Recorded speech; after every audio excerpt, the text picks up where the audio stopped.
শিক্ষার্থী বন্ধুরা, এবারের পর্বে আমরা শিখব কিভাবে ইনবাউন্ড লিঙ্ক তৈরি করতে হয় এবং ইনবাউন্ড লিঙ্ক কিসের উপরে তৈরি করলে আপনার আর্টিকেলটা খুবই গুরুত্বপূর্ণ একটা ভূমিকা পালন করবে সার্চ ইঞ্জিন অপটিমাইজেশনের ক্ষেত্রে। এটার জন্য আমাদেরকে প্রথমে আর্টিকেলের দিকে খেয়াল করতে হবে এবং আর্টিকেলে আমরা কোন কিওয়ার্ডটাকে মূলত বেশি প্রাধান্য দিতে চাচ্ছি সেই কিওয়ার্ডগুলোকে আমাদেরকে প্রথমে বাছাই করতে হবে এবং যে কিওয়ার্ডগুলো আমরা বাছাই করব সেই কিওয়ার্ডগুলোর উপরেই মূলত আমাদের অ্যাঙ্কর টেক্সট যেভাবে দেয় সেভাবে আমাদের লিঙ্ক তৈরি করতে হবে। তবে এখানে মূল বিষয় হচ্ছে আপনি তো কিওয়ার্ডের উপরেই মূলত লিঙ্ক দিবেন, তবে এই লিঙ্কটা কিসের উপরে হবে অর্থাৎ কার সাথে লিঙ্ক হবে সেই বিষয়টা হচ্ছে জরুরি।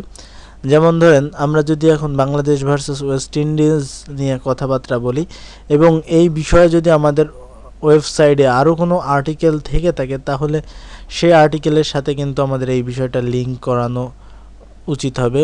তাহলে আমরা বেশ কিছু পয়েন্ট পাবো এবং আমাদের সাইটটা আরও স্ট্রং হবে। শুধু এই পেজটা না, আমরা যে পেজের সাথে লিঙ্ক করাচ্ছি সেই পেজটাও কিন্তু র্যাঙ্কিংয়ে উপরে আসবে। আর আরও একটি দেখার বিষয় হচ্ছে যে আমরা এই একই কিওয়ার্ড যদি আমার পেজে আরও থেকে থাকে এবং সেখানে যদি আমরা প্রতিবার এইভাবে লিঙ্ক দিয়ে আসতে থাকি তাহলেও কিন্তু আমরা গুগল বা অন্যান্য সার্চ ইঞ্জিনের কাছ থেকে প্ল্যানটি পেতে পারি, অর্থাৎ আমাদের সমস্যা হতে পারে। সেজন্য আমরা এই বিষয়টা খুবই খেয়াল থাকব যে অন্তত একবার আমরা আমাদের অ্যাঙ্কর টেক্সটে লিঙ্ক দেওয়া বা ইনবাউন্ড লিঙ্ক তৈরি করা, কিন্তু এই একই কিওয়ার্ডে বারবার যেন আমরা লিঙ্ক না দেই, একই লিঙ্ক একই কিওয়ার্ড এভাবে যেন না হয়। আবার কোনো কোনো ক্ষেত্রে যদি আমাদের মনে হয় যে দেওয়াই দরকার, সেক্ষেত্রে আমরা যে কাজটি করতে পারি, যে কিওয়ার্ডটা আমরা ইউজ করছি এই কিওয়ার্ডের যদি কোনো সিনোনিম আমাদের জানা থাকে তাহলে আমরা কিন্তু সেটা ইউজ করতে পারি।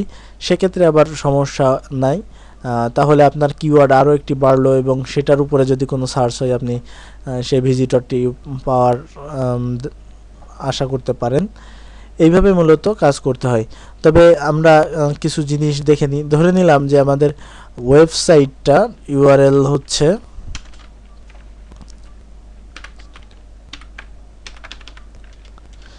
abc বা etc.com। এটা যদি আমাদের সাইট হয়ে থাকে তাহলে এই সাইডে যদি আমাদের অন্য কোনো পেজে কোনো আর্টিকেল থাকে, অর্থাৎ এরকম স্ল্যাশ দিয়ে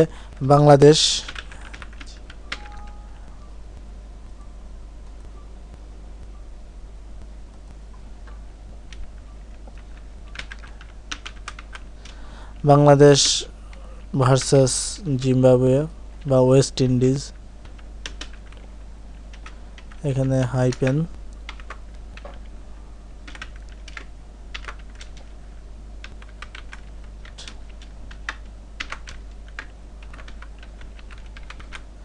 এভাবে যদি .html এভাবে যদি কোনো পেজ আলাদাভাবে থেকে থাকে তাহলে কিন্তু আমরা এই কথাটাকে কপি করে আমরা এখানে লিঙ্কে বসাতে পারি।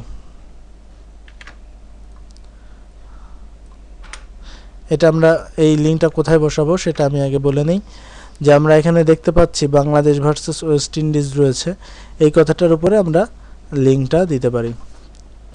তাহলে যেটা হবে যে আমাদের সাইটে যদি কোনো ভিজিটর আসে এবং বাংলাদেশ ভার্সেস ওয়েস্ট ইন্ডিজ এই লেখাটার উপর ক্লিক করে তাহলে আমাদের আগে থেকে যে লেখা ছিল বাংলাদেশ ভার্সেস ওয়েস্ট ইন্ডিজের উপরে কোনো যদি আর্টিকেল লেখা থাকে সেই পেজটাতে চলে যাবে এবং সে পেজের যে ঠিকানা সেটা কিন্তু আমরা এখানে দিয়ে দিলাম। এইভাবেই কিন্তু আমরা কাজ করতে পারি। আশা করি বুঝতে পেরেছেন। Thank you everybody.